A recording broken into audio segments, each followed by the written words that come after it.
नमस्कार, यो हो समाचारमा स्वागत छ। म दिपेश घिमिरे। म शशि नेपाल। सुरु गरौँ अहिलेसम्मका प्रमुख समाचारबाट।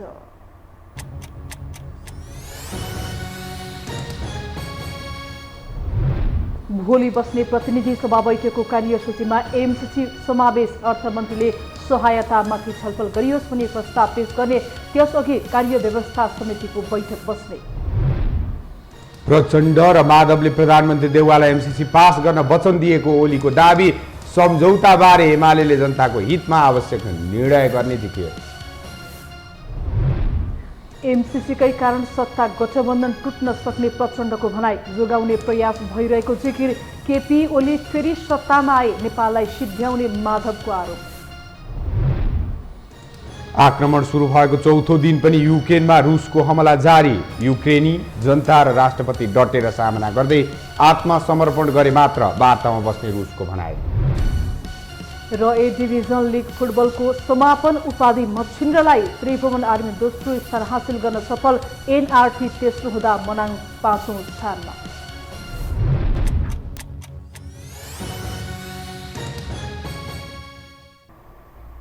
अब समाचार विस्तारमा। भोलि बस्ने प्रतिनिधि सभाको बैठकमा एमसीसी माथि छलफल अघि बढाइने संघीय संसद सचिवालयले जनाएको छ। सचिवालयले भोलि बस्ने प्रतिनिधि सभा बैठकको सम्भावित कार्यसूची सार्वजनिक गरेको हो। बैठकमा प्रधानमन्त्री शेरबहादुर देउवाले गत आर्थिक वर्षको प्रधान न्यायाधिवक्ताको वार्षिक प्रतिवेदन पेश गर्ने पहिलो कार्यसूची तय भएको छ भने दोस्रो कार्यसूचीमा अर्थमन्त्री जनार्दन शर्माले नेपाल सरकार र अमेरिकी सरकार बीचको एमसीसी अनुदान सहायतामाथि सामान्य छलफल गरियोस् भनी प्रस्ताव गर्ने कार्यसूची तोकिएको छ। त्यस्तै प्रतिनिधि सभाको बैठक अघि कार्यव्यवस्था परामर्श समितिको बैठक बोलाइएको सभामुखको सचिवालयले जनाएको छ।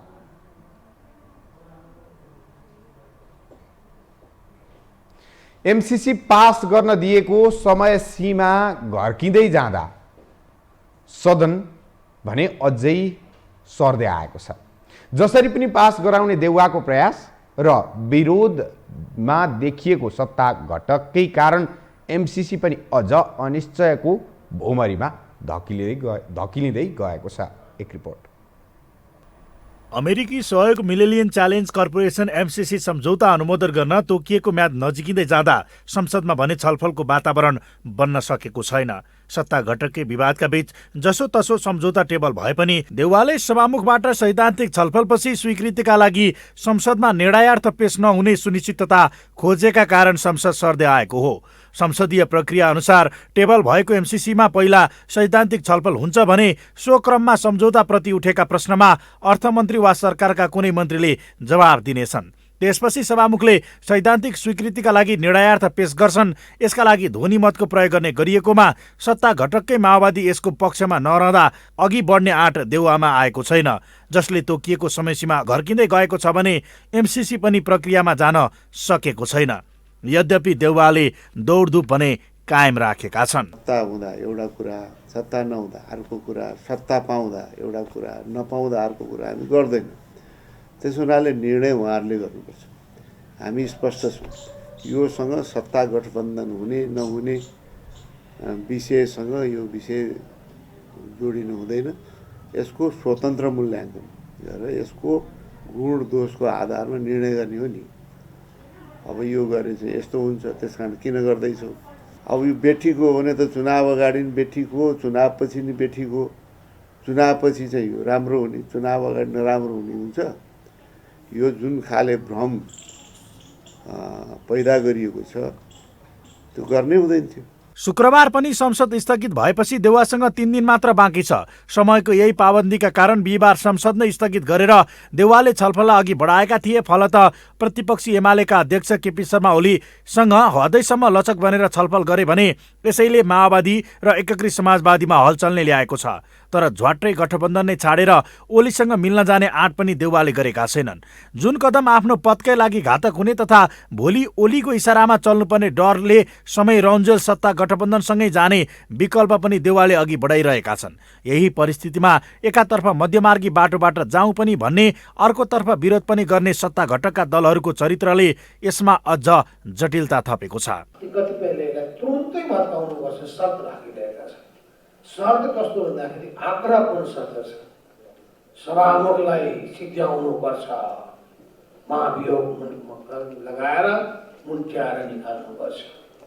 माधव नेपाल सहितको 14 जनालाई सिद्ध्याइदिनुपर्छ, मुन्ट्याएर निकालिदिनुपर्छ। कस्तो अपराधपूर्ण चिन्ता, कस्तो पूर्वाग्रही चिन्ता।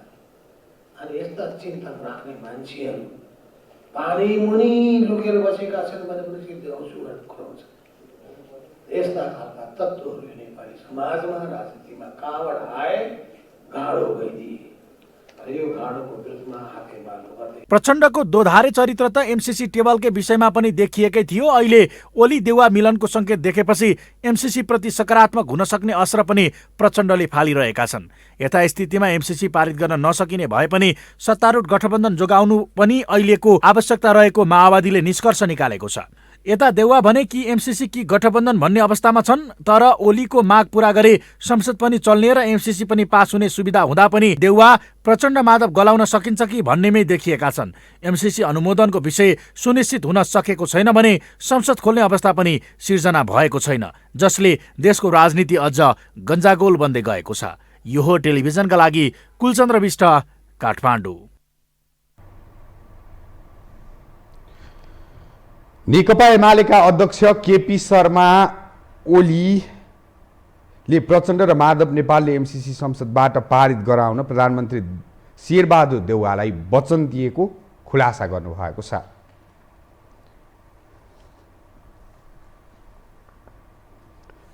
हिजो बिहानै प्रधानमन्त्री देउवालाई भेटेर दाहाल नेपाल दुवैले गठबन्धन नटुटाउने शर्तमा एमसीसी पास गर्ने वचन दिएको ओलीले बताउनु भएको हो।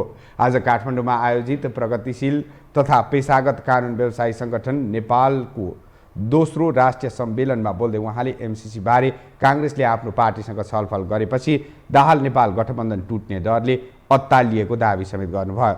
अध्यक्ष ओलीले आफ्नो पार्टीले भने देश र जनताको हितमा एमसीसी बारे आवश्यक निर्णय लिने दोहोर्याउनु भयो। हामीसँग कङ्ग्रेसले कुरा गर्यो, कङ्ग्रेसले कुरा गरेको थाहा पाएपछि साथीभाइको सातो भएछ। गठबन्धन टुट्छ कि क्या हो? हिजो बिहान गएर प्रचण्ड माधव नेपालले शेरबहादुर देउवासँग कुद्दै कुद्दै गएर उहाँहरूले भन्नुभयो, हामी एमसीसी पास गर्छौँ, गठबन्धन जोगाइदिनुहोस्, हामीलाई सडकमा नफालिदिनुहोस् प्रभु भनेपछि उनले हेर्छु कतिको इमान्दार छौ, इमान्दार रहेछौ भने ठिक छ भनेर प्रधानमन्त्रीजीले पठाए। गएको राति उहाँहरू अलिकति अबेला अबेला सुत्नुभयो, किनभने आधा निन्द्रा लागेन। अब के गर्ने?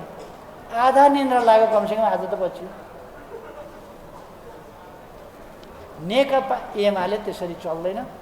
नेकपा एमाले राष्ट्रिय हित, जनताको हित, देशको हित, देशको विकास, अन्तर्राष्ट्रिय सम्बन्ध लगायतका तमाम कुराहरू हेरे जे गर्नु राष्ट्रका लागि उचित हुन्छ त्यो मात्रै गर्छ।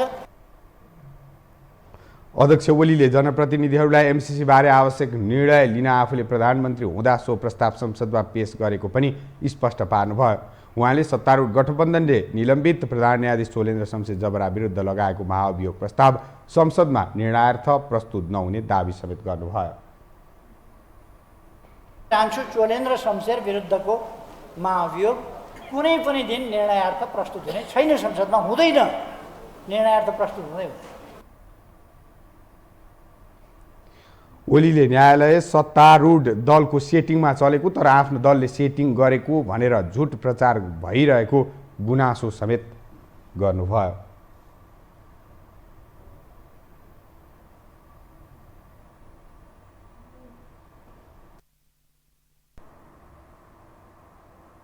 अब बाँकी समाचार। सत्ता साझेदार नेकपा माओवादी केन्द्रका अध्यक्ष पुष्पकमल दाहालले सत्तारूढ गठबन्धन टुट्न नदिन आफूहरू गम्भीरताका साथ लागि परेको बताउनु भएको छ। अध्यक्ष दाहालले एमसीसीकै कारण सत्तारूढ गठबन्धन टुट्ने खतरामा रहेको निष्कर्ष निकाल्दै त्यसलाई जोगाउने र एमसीसी समस्या समाधानका लागि आफूहरूले विभिन्न उपायहरूको खोजी गम्भीरतापूर्वक गरिरहेको बताउनु भएको हो। आज काठमाडौँमा आयोजित एक कार्यक्रममा उहाँले संविधान, लोकतन्त्र र राष्ट्रियताको रक्षाका निम्ति कसम खाएर बनेको सत्तारूढ गठबन्धन टुटाएर कुनै पनि खालको प्रतिगमनकारी गठबन्धन हावी हुने अवस्था नआओस् भनेर आफूहरूले सक्दो प्रयास गरिरहेको पनि बताउनुभयो। कुनै खालको प्रतिगमनकारी गठबन्धन फेरि अगाडि नआओस् र संविधान, लोकतन्त्र र राष्ट्रियताको रक्षाको कसम खाएर बनिएको गठबन्धन सजिलै नटुटोस् भनेर अहिले हामी लागिरहेका छौँ। तपाईँहरूले देखिराख्नु भएको छ। अध्यक्ष दाहालले अहिले पनि आफ्नो पार्टीले संविधान, लोकतन्त्र, संघीयता र उत्पीडित जनताको अधिकारको रक्षाका लागि रक्तपातहीन युद्ध जारी राखेको बताउनुभयो।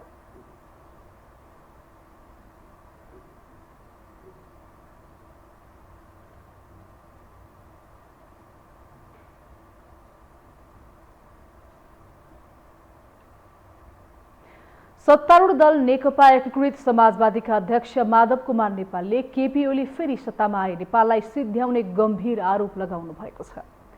पूर्व प्रधानमन्त्री समेत रहनुभएका अध्यक्ष नेपालले केपी ओली नेतृत्वको सरकारले नेपाललाई इन्डो पेसिफिक रणनीतिको अङ्ग बनाएर सिद्ध्याउने काम गरेको तर आफूहरूले बचाएको दाबी समेत गर्नुभयो। शनिबार काठमाडौँमा आयोजित एकीकृत प्रगतिशील प्राध्यापक संगठन नेपालको राष्ट्रिय सम्मेलनमा बोल्दै उहाँले ओली नेतृत्वको अघिल्लो सरकारका मन्त्री प्रदीप गेवालीले अमेरिकामा गएर नेपाललाई इन्डो पेसिफिक रणनीतिको अङ्ग बनाउने समझदारीमा हस्ताक्षर गरेको तर आफूहरूले विरोध गरेपछि अमेरिकाले हटाएको बताउनुभयो। नेपालले ओलीले सभामुख अग्निप्रसाद सापकोटालाई महाभियोग लगाएर हटाउने अपराधपूर्ण सोच राखेको भन्दै आक्रोश समेत व्यक्त गर्नुभयो।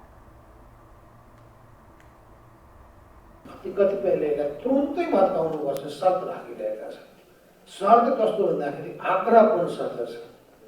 सभामुखलाई सिद्ध्याउनुपर्छ, महाभियोग लगाएर मुन्ट्याएर निकाल्नुपर्छ।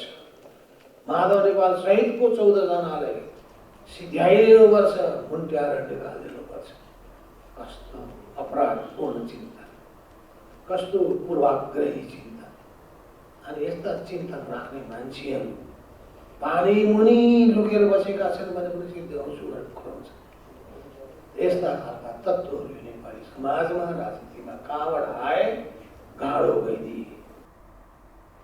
अध्यक्ष नेपालले यथास्थितिमा एमसीसी संसदबाट पारित गर्ने पक्षमा आफ्नो पार्टी नरहेको पनि पटक पटक दोहोर्याउनु भयो।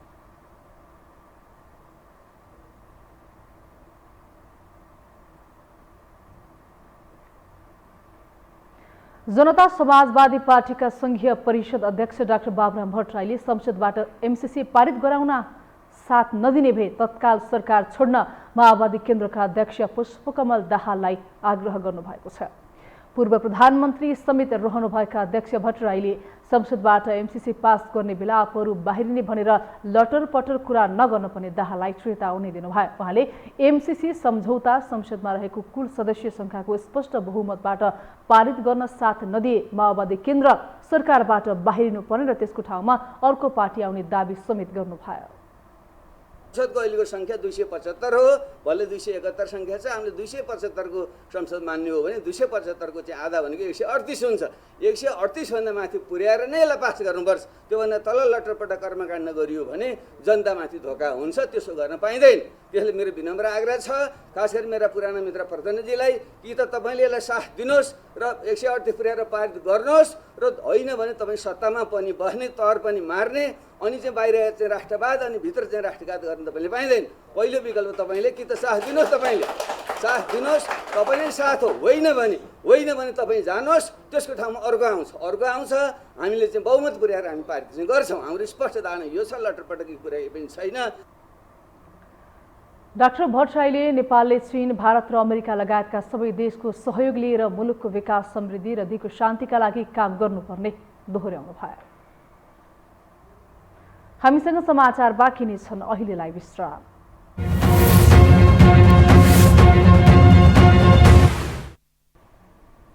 विश्रामपछि स्वागत छ। अब बाँकी समाचार। आइतबारको संसद बैठक बस्नु अघि नै एउटा टुङ्गोमा पुग्ने गरी प्रधानमन्त्री शेरबहादुर देउवा दिनभर दौडधुपमा व्यस्त बने। उसै गरी सत्तापक्षका अन्य दल र प्रमुख प्रतिपक्ष दलले समेत अन्तिम कसरत चलाएको छ। अब भोलिको प्रतिनिधि सभा बैठकमा एमसीसी कसरी अघि बढ्ला त? एक रिपोर्ट। बिहान ओलीसँग, दिउँसो प्रचण्डसँग अनि अलि मध्याह्न भएपछि माधवसँग र फेरि साँझ पर्दा ओलीसँग प्रधानमन्त्री शेरबहादुर देउवाको एमसीसी चक्करले देश नै गोलचक्करमा फसिरहेको छ। एमसीसी सम्झौतामाथि सामान्य छलफल गरियोस् भन्ने प्रस्ताव नै पारित हुने निश्चित नभएपछि प्रधानमन्त्री देउवाले संसद सचिवालयलाई आग्रह गर्दै 2 पटक बैठक स्थगन गराए। अर्को पटकका लागि तोकिएको मिति अनुसार आइतबार दिउँसो 1 बजे पुनः प्रतिनिधि सभा बैठक बस्दैछ। ठिक यसै बेला गठबन्धनमा अन्तिम कसरत चलिरहेको छ भने प्रतिपक्षले समेत गठबन्धन भत्काउने अन्तिम अस्त्र खोजिरहेको छ, तर कतैबाट पनि निकासको परिणाम आएको छैन। हामीसँग कङ्ग्रेसले कुरा गर्यो, कङ्ग्रेसले कुरा गरेको थाहा पाएपछि साथीभाइको सातो भएछ। गठबन्धन टुट्छ कि क्या हो? हिजो बिहान गएर प्रचण्ड, माधव नेपालले शेरबहादुर देउवासँग कुद्दै कुद्दै गएर उहाँहरूले भन्नुभयो हामी एमसीसी पास गर्छौँ, गठबन्धन जोगाइदिनुहोस्, हामीलाई सडकमा नफालिदिनुहोस् प्रभु भनेपछि उनले हेर्छु कतिको इमान्दार छौ, इमान्दार रहेछौ भने ठिक छ भनेर प्रधानमन्त्रीजीले पठाए। लगालग 3 दिनसम्म चलेको कांग्रेस एमाले भेटवार्तामा प्रधानमन्त्री देउवा र प्रतिपक्ष दलका नेता केपी शर्मा ओली बीच मोटामोटी सहमतिको संकेत देखियो, तर ओलीले अघि सारेका मुद्दा देउवाका लागि कार्यान्वयन गर्नै चुनौतीपूर्ण देखिएपछि त्यसले निकास पहिल्याउन त सकेन, बरु प्रचण्ड माधवको छटपटी बढाइदिएको छ। यसैको कारणले गठबन्धन नै टुट्ने, फेरि प्रतिगमनकारी शक्ति फेरि हाबी हुने त होइन भन्ने स्थिति बनेको छ र त्यसलाई रोक्नुपर्ने, कुनै खालको प्रतिगमनकारी गठबन्धन फेरि अगाडि नआओस् र संविधान, लोकतन्त्र र राष्ट्रियताको रक्षाको कसम खाएर बनिएको गठबन्धन सजिलै नटुटोस् भनेर अहिले हामी लागिरहेका छौँ। तपाईँहरूले देखिराख्नु भएको छ। देउवा र ओली बीच 3 पटक बालकोट, 2 पटक बालुवाटार र 1 पटक संसद भवन नयाँ बानेश्वरमा वार्ता भयो। शनिबार पुनः वार्ता गरेका उनीहरू आइतबार बिहान समेत प्रतिनिधि सभा बस्नु अघि वार्ताको तयारीमा छन्। यही विषयमा ओली र माओवादी केन्द्रका अध्यक्ष प्रचण्ड समेत भेटवार्तामा बसे, तर देउवाले प्रचण्ड माधवसँग भन्दा ओलीतिरकै सहमतिलाई सहज मानेपछि गठबन्धनको भविष्यमाथि नै प्रश्न उठेको छ। कांग्रेस एमालेको तालमेल हुनै नदिने गरी अघि बढेका प्रचण्ड माधव यसै कारण एमसीसी पारित गर्न लचक बन्दै गएका छन्। इन्डो पेसिफिक रणनीतिको अङ्ग बनिने भएपछि यो अङ्ग बनायो कसले? त्यही वामपन्थी भनिने केपी ओलीको आफ्नै मन्त्री प्रदीप गेवालीले गएर नेपाललाई इन्डो पेसिफिक रणनीतिको अङ्ग बनाउने कागजमा सही गरेर त्यसपछि त्यहाँबाट लेखियो। बल्ल अहिले बाइडेनको सरकार, प्रधानमन्त्री राष्ट्रपतिको सरकारले नेपालको नाम काट्न पुगेको छ। नेपाली जनताको सङ्घर्षबाट केपीले त सिद्ध्याइसकेका थिए नेपाललाई इन्डो पेसिफिकको अङ्ग बनाउनको लागि। त्यो मान्छेको दिमागमा अहिले पनि जलजल थियो। केपी आएपछि त सिद्ध्याइदिन्छन्, त्यही बनाइदिन्छन्। त्यसो हुनाले हामी रह्यौँ भने यो बन्दैन।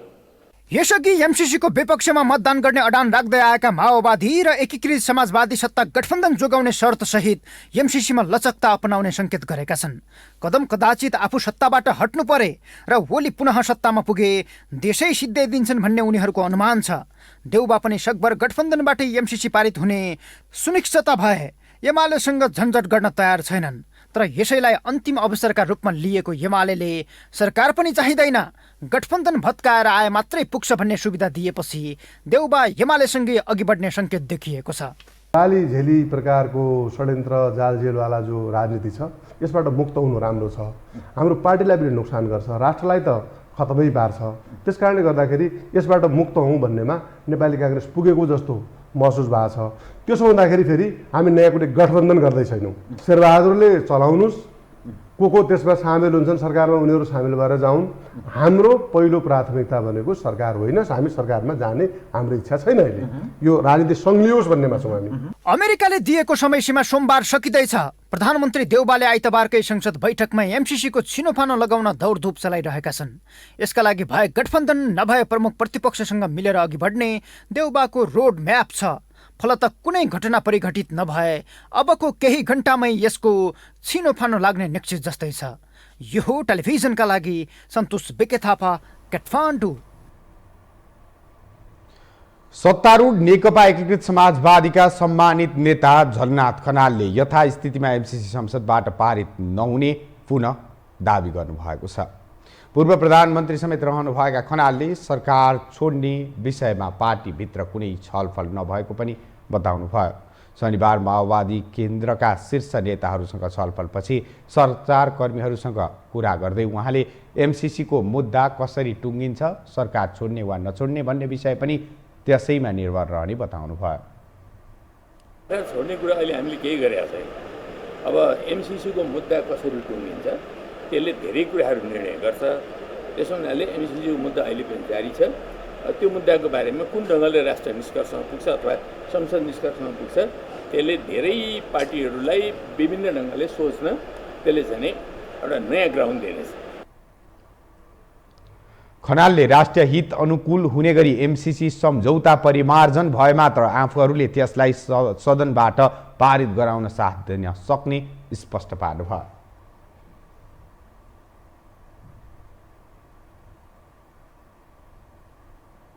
एमसिसीका कारण राष्ट्रिय राजनीतिदेखि हरेक क्षेत्र दुर्विकृत छ।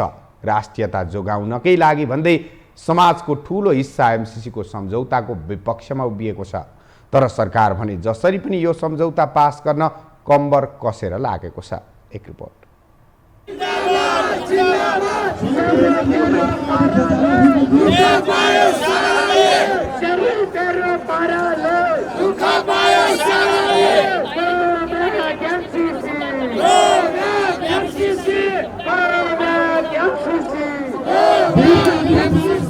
उमेरले 80 पुग्नै लागेका जाजरकोटका मोहन सिंह धामीको गाला चाउरी परिसकेका छन्। कपाल दारी सेताम्मे भइसके।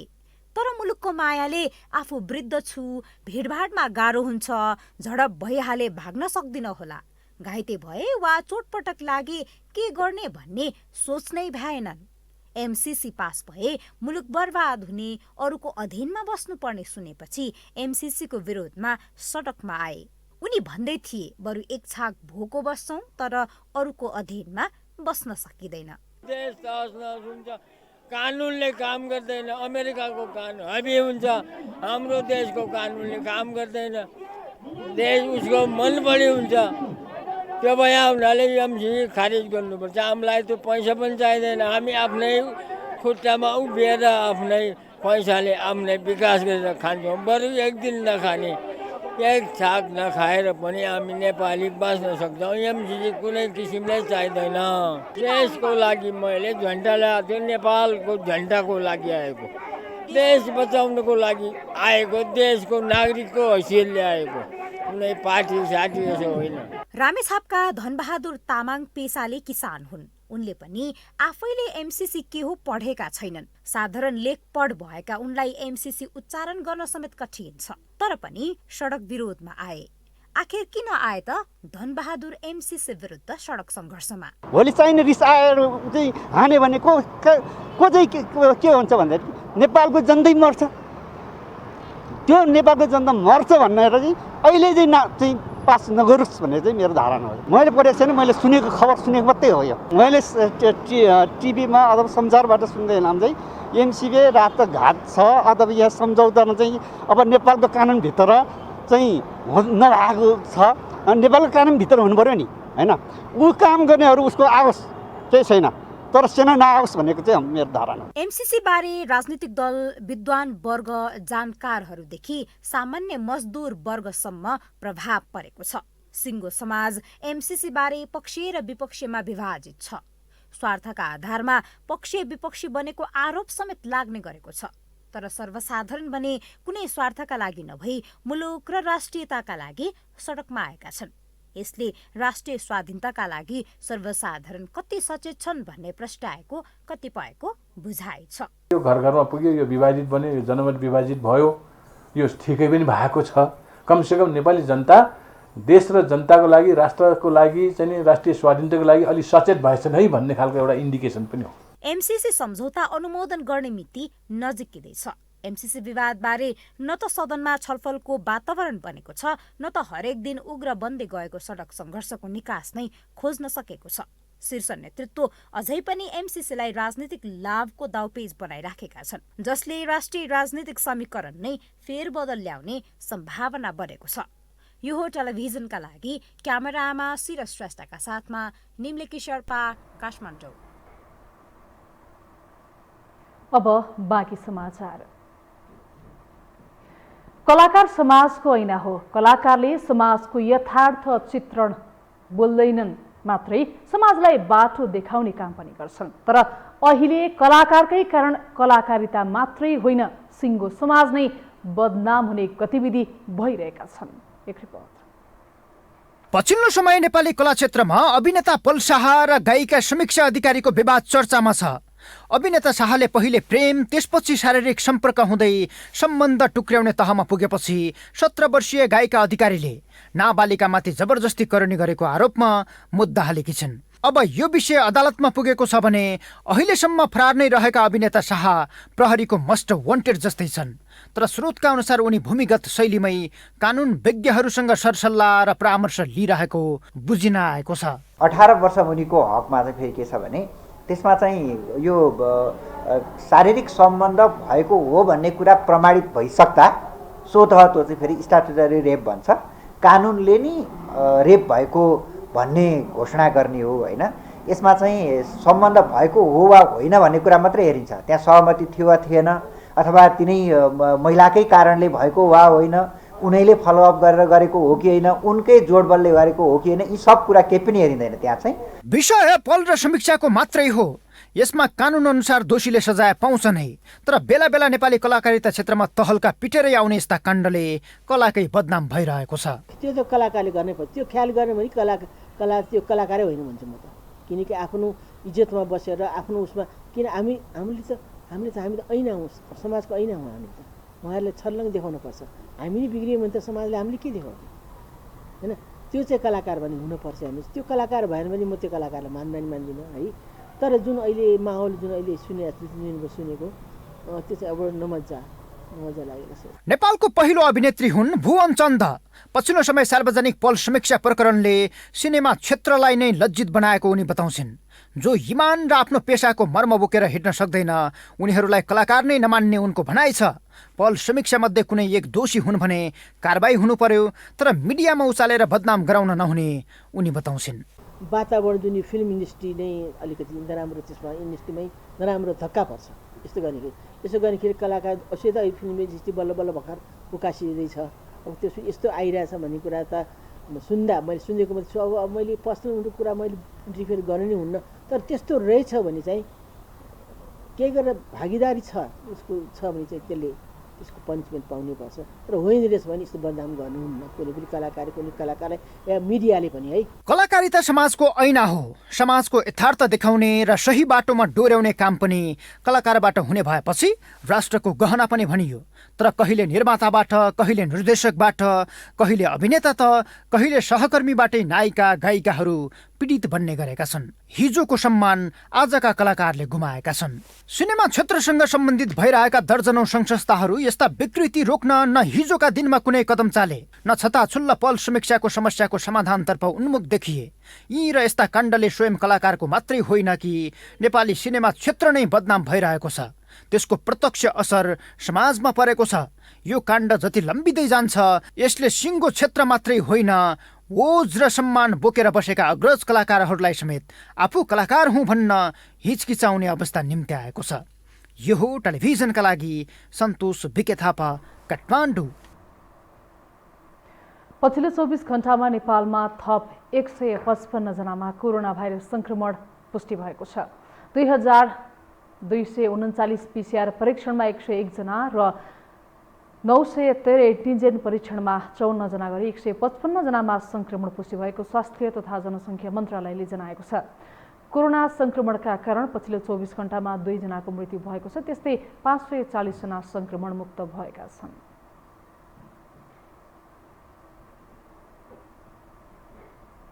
अब आर्थिक समाचार।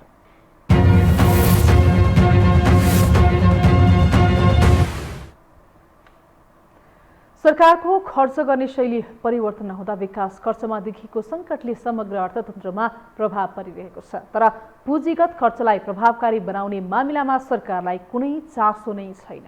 एक रिपोर्ट। विगत 1.5 दशकदेखि नेपालको खर्च गर्ने शैली परिवर्तन नहुँदा विकास खर्च लक्ष्य अनुसार हुन सकेको छैन, जसको निरन्तरता स्वरूप यो वर्ष झन खर्चको स्थिति सम्झन लायक नै छैन। पुँजीगत खर्चलाई प्रभावकारी रूपमा परिचालन गर्ने जिम्मा अर्थ मन्त्रालयको हुन्छ। हिजो आमूल परिवर्तनको मुद्दा उठाउने जनार्दन शर्मा आज गठबन्धन सरकारका अर्थमन्त्री बनेका छन्, तर उनकै पालामा पुँजीगत खर्चको ग्राफले सरकारलाई गिज्याइरहेको छ। पुँजीगत खर्च आर्थिक वृद्धिलाई गति दिने महत्त्वपूर्ण आधार स्तम्भ हो। पूर्वाधार निर्माणको आधार प्रदान गर्ने तथा आर्थिक रूपान्तरणको मार्ग प्रशस्त पनि पुँजीगत खर्चबाटै हुने हो। अर्थमन्त्री जनार्दन शर्माले जतिसुकै पुँजीगत खर्च गर्ने उद्घोष गरे पनि तथ्याङ्कले अघिल्ला वर्ष जतिको पनि काम हुन नसकेको देखाइरहेको छ। चालु आर्थिक वर्षको 7 महिना 13 दिनसम्म अर्थात् फागुन 13 गतेसम्म सरकारले 18.11% मात्रै खर्च गरेको छ। अर्थविदहरू अर्थतन्त्र अहिलेको अवस्थामा हुनु सरकारको नीतिगत व्यवस्था मुख्य कारण भएको बताउँछन्। सरकारले प्रशासनिक खर्च बढी गर्ने तर अर्थतन्त्र चलायमान बनाउनका लागि पुँजीगत खर्च गर्न नसक्ने उनीहरूको आरोप छ। प्रशासनिक खर्च बढेको तर पुँजीगत खर्च कम भएकाले अर्थतन्त्रमा समस्या देखा परेको उनीहरूको दाबी छ। जति खर्च गर्नुपर्ने हो, जति पुँजीगत खर्च गर्नुपर्ने हो, पुँजीगत लगानी गर्नुपर्ने हो, त्यो पुँजीगत त्यति पनि गरेको छैन, त्यति पनि एलोकेसन गरेको छैन। जति एलोकेसन गरेको छ त्यति पनि खर्च भएको छैन। जति खर्च भएको छ त्यो पनि इफिसियन्ट ढङ्गबाट चाहिँ खर्च भएको छैन। स्थानीय निकायमा पदाधिकारी नियुक्ति भएपछि मुलुकको पुँजीगत खर्च अर्थात् विकास खर्च बढ्ने आशा गरिएको थियो, तर त्यसमा तुषारापात भएको छ। सरकारले पुँजीगत खर्च समयमै गर्न नसक्दा यसको अर्थतन्त्रमा बहुआयामिक असर परेको छ। पुँजीगत खर्च नहुँदा आर्थिक वृद्धिमा असर परेको छ भने बैंकमा तरलताको अभाव सृजना भएको छ।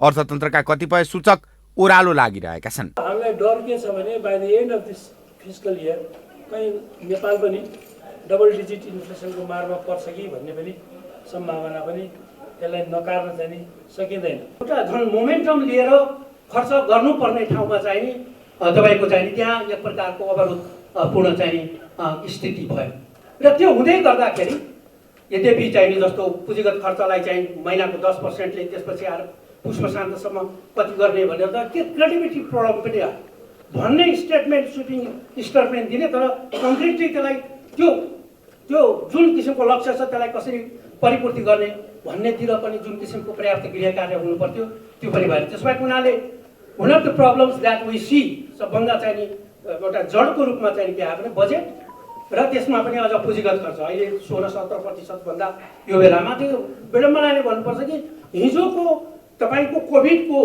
एउटा एक्सट्रिम अवस्थामा जति बेला चाहिँ नि लकडाउन भएको थियो त्यो लकडाउनको बेलामा भन्दा पनि चाहिँ तपाईँको पुँजीगत खर्च चाहिँ नि अझ कमजोर रूपमा चाहिँ खर्च भयो। यता अर्थ मन्त्रालय भने बजेट प्रणालीको निरन्तर बचाउ गरिरहेको छ। मुलुकको अर्थतन्त्र उत्पादनमुखी नभएर आयातमुखी भएकाले आयातमा वृद्धि भएको तर चैत महिनासम्म अर्थतन्त्रका सूचक क्रमिक रूपमा सुधार हुने उसको दाबी छ। अब चैत महिनामा मोस्ट प्रोबेबली हामी अलिकति राम्रो अवस्थामा पुग्न सक्छौँ, हामीले यसलाई कन्ट्रोलमा लिन सक्छौँ। अर्को फरक कुरा गर्दाखेरि रेमिटेन्सको कुरा आउँछ। रेमिटेन्समा चाहिँ हामीले यो चालु आर्थिक वर्षको सुरुदेखि नै जाने जुन माइग्रेन्ट वर्कर्सहरूको सङ्ख्या चाहिँ लगातार बढ्दै जाने तर रेमिटेन्सको इन्फ्लो चाहिँ सुधार नहुने र अझ गएको आर्थिक वर्षको तुलनामा हेर्ने हो भने चाहिँ घट्दै जाने। यसले गर्दाखेरि अलिकति ठुलो प्रेसर दिएको थियो, तर पछिल्लो 3 हप्ता यता चाहिँ हामीले अलिकति डेली यसको सेन्सहरू हेरिरहँदा अलिकति सुधार भयो जस्तो देखिन्छ। विकास खर्च नहुने रोगबाट मुक्त हुने तथा असारे विकासको रोगबाट पनि मुक्त हुने उपाय भनेको नीतिगत र कानुनी परिवर्तन हो। न्यूनतम मापदण्ड नै पूरा नगरिएका गुणस्तरहीन कामलाई भुक्तानी दिनु हुँदैन, बरु उल्टै कारबाही चलाउनुपर्छ। सरकार आफै इमान्दार तरिकाले लाग्ने हो भने मात्र पुँजीगत खर्च समयमै गर्न सकिन्छ। हामीसँग अन्तर्राष्ट्रिय र खेल समाचार बाँकी नै छन्, अहिलेलाई विश्राम।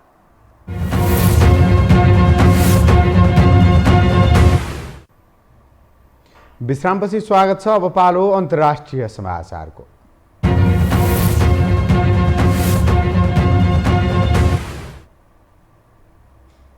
आक्रमण सुरु गरेको चौथो दिन पनि रुसले युक्रेनमा निरन्तर हमला गरिरहेको छ। यसबीचमा रुसी सेना युक्रेनको राजधानी किभका सडकहरूमा देखिन थालेका छन् भने उनीहरूले युक्रेनलाई आत्मसमर्पण गर्न भनिरहेका छन्। तर युक्रेनी जनता र राष्ट्रपति डटेर रुसको सामना गरिरहेका छन्। यति बेला नेपाल जस्तै एउटा स्वतन्त्र राष्ट्र युक्रेन चरम संकटमा छ। गत बिहीबार बिहानदेखि आफ्नै छिमेकी देश रुसका लाखौं सेनाले निरन्तर स्थल, हवाई र सामुद्रिक मार्गबाट युक्रेनमा आक्रमण गरिरहेका छन्। यसबीचमा युक्रेनी जनता र राष्ट्रपति भोलोदिमिर जेलेन्स्कीले आफ्नो देशको सार्वभौमिकताको डटेर बचाउ गरिरहेका छन्। यतिसम्म कि लगभग देशभर रुसी फौज फैलिएर आफ्नै ज्यान खतरामा पुग्दा समेत उनी देश छाड्ने पक्षमा छैनन्। शनिबार अमेरिकाका राष्ट्रपति जो बाइडेनले आफ्ना युक्रेनी समकक्षी जेलेन्स्कीलाई देश छाडेर आफ्नो देश आउन आग्रह गरे। तर जेलेन्स्कीले त्यसको जवाफमा आफू आफ्नै देशमा मर्ने तर भगौडा नहुने भन्ने प्रतिक्रिया दिएपछि भावनात्मक रूपमा विश्वभरका नागरिकले सहानुभूति दिइरहेका छन्। 4.5 करोड जनता भएको युक्रेनको समर्थनमा विश्वभर प्रार्थना भइरहेको छ। युक्रेनमा रुसले आक्रमण सुरु गरेपछि विश्वभर त्यसको विरोधमा प्रदर्शन भइरहेको छ। युद्ध रोक्न अपील गर्दै प्रदर्शन भइरहेको हो। रुसी राष्ट्रपति भ्लादिमिर पुटिन विरुद्ध रुसकै नागरिकले पनि प्रदर्शन गर्दै आएका छन्। हजारौं नागरिक सडकमा ओर्लिएको त्यहाँको एउटा स्वतन्त्र मानव अधिकार समूहले जनाएको छ। त्यस्तै युद्ध अन्त्यका लागि वार्ताको प्रयास युक्रेनले गरिरहेको छ। तर रुसले युक्रेनले हतियार बिसाए मात्र वार्ता गर्ने जवाफ फर्काएको छ। आक्रमणपछि ज्यान गुमाउने सैनिक र गैर नागरिकको फरक फरक विवरण सार्वजनिक भएका छन्। युक्रेनी रक्षा मन्त्रालयले अहिलेसम्म 4000 जना भन्दा धेरै रुसी सैनिक मारिएको दावी गरेको छ। यता रुसले युक्रेनको राजधानी किभ नजिक मात्रै 200 युक्रेनी सैनिक मारेको जनाएको छ। दुवैतर्फ ज्यान गुमाउनेको पूर्ण विवरण भने आउन सकेको छैन। आक्रमण नरोकिएसम्म आफूहरूले देशको रक्षा गरिरहने पनि युक्रेनी राष्ट्रपतिको भनाइ छ। युक्रेनले बेलायत र अन्य मित्र देशलाई रुसी आक्रमण रोक्न सहयोग गर्न आग्रह पनि गरेको छ। अमेरिकाले रुसी आक्रमणका कारण 50 लाख मानिस विस्थापित हुने र त्यसको विश्वका ठूला मध्येको एउटा शरणार्थी सङ्कट सृजना गर्ने चेतावनी दिएको छ। यसबीच संयुक्त राष्ट्रसङ्घको सुरक्षा परिषदमा रुसले भिटो पावर प्रयोग गरेको छ। युक्रेनमा भएको आक्रमण बारे राखिएको प्रस्तावमा रुसले भिटो पावर प्रयोग गरी त्यसलाई रोकेको हो। प्रस्तावको पक्षमा 11 सदस्य देशले भोट गरेका छन् भने भारत, चीन र युएईले मतदानमा भाग लिएनन्। युक्रेनमा रुसी आक्रमणलाई रोक्न र सेनालाई फिर्ता बोलाउने विषयमा मतदान गराइएको थियो। रुस राष्ट्रसङ्घको सुरक्षा परिषदका 5 स्थायी सदस्य मध्ये एक हो। सुरक्षा परिषदमा रुससँगै अमेरिका, चीन, फ्रान्स र बेलायत रहेका छन्। उनीहरूसँग भिटो पावर गर्ने अधिकार रहेको छ। यो समाचारका लागि दिपेश घिमिरेको रिपोर्ट। अब खेल समाचार।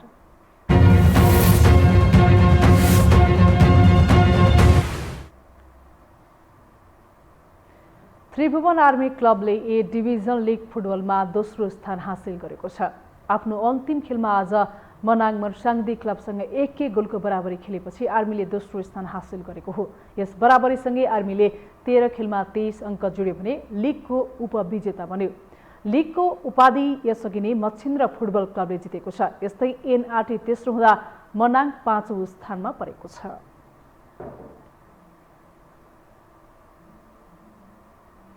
खेल समाचारसँगै हामी यो समाचारको अन्त्यमा आइपुगेका छौं। बिदा हुनु अघि प्रमुख समाचार पुनः एकपटक।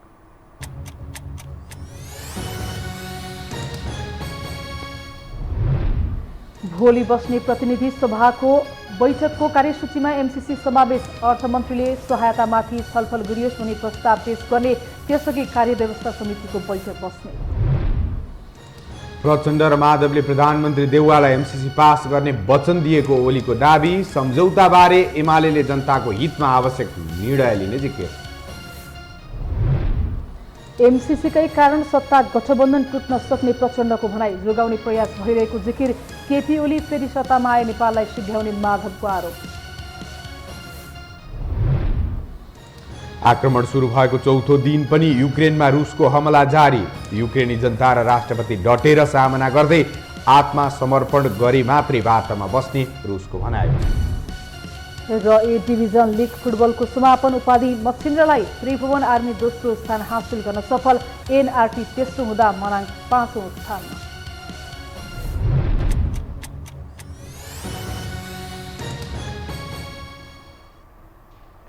हवस् त यो समाचार सकियो। समाचार बुलेटिनका साथै यो टेलिभिजनका सम्पूर्ण कार्यक्रम यो टेलिभिजन.com, यो खबर.com, युट्युब र फेसबुकमा पनि पढ्न र हेर्न सक्नुहुनेछ। मोबाइलमा यो टिभी एप डाउनलोड गरी हामीलाई प्रत्यक्ष हेर्न सक्नुहुनेछ। तथ्यसहितको निष्पक्ष समाचार तथा मनोरञ्जनका लागि यो टेलिभिजन हेर्दै गर्नुहोला। नमस्कार।